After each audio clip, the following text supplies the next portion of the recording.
NEET paper leak मामले की सुनवाई सुप्रीम कोर्ट में खुद chief justice of India DY Chandrachud की बेंच ने की।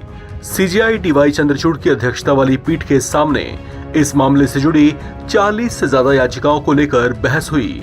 याचिकाकर्ताओं की ओर से अपील की गई थी कि इस मामले की जल्दी से जल्दी सुनवाई हो, क्योंकि लाखों छात्र कोर्ट के फैसले का इंतजार कर रहे हैं। कोर्ट में इस मामले की बहस के दौरान नीट पेपर लीक हो जाने और बहुत से छात्रों को गलत तरीके से लाभ पहुंचाने की कोशिश और संभावित धांधली के चलते फिर से एग्जाम कंडक्ट करवाने की मांग की गई। इस पर सीजेआई डीवाई चंद्रचूड़ ने कहा, फिर से एग्जाम कराने की सबसे बड़ी शर्त यह है कि ठोस आधार के साथ ये बात साबित हो जाए कि एग्जाम बड़े स्तर पर प्रभावित हुआ था।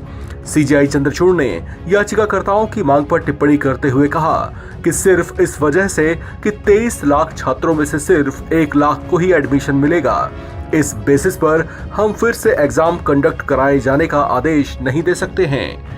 सुप्रीम कोर्ट में याचिकाकर्ताओं की ओर से पेश हुए वकील नरेंद्र हुड्डा से सीजेआई चंद्रचूड़ ने कहा कि ये बात साबित होनी चाहिए कि पेपर लीक की वजह से परीक्षा प्रभावित हुई।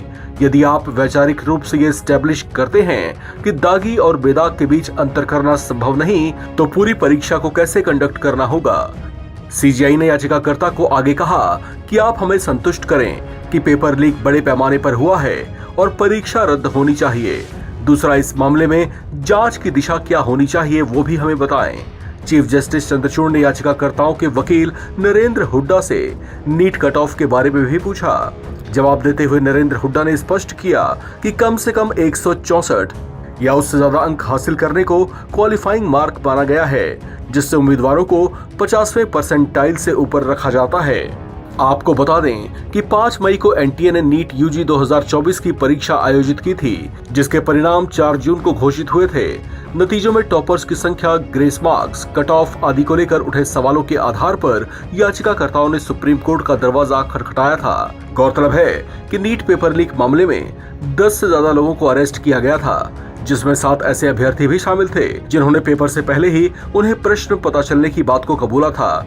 उन्होंने इस मामले के कथित मास्टरमाइंड सिकंदर प्रसाद यदुवेंद्र का नाम भी लिया था। इस मामले की तफ्तीश अभी भी जारी है। इसी बात को लेकर बहुत से छात्र ये मांग करने लगे थे कि नीट की परीक्षा फिर से कंडक्ट करवाई जानी चाहिए। ये मामला अब सुप्रीम कोर्ट में है, जिस पर जल्दी ही फैसला आ सकता है। इस खबर में फिलहाल इतना ही।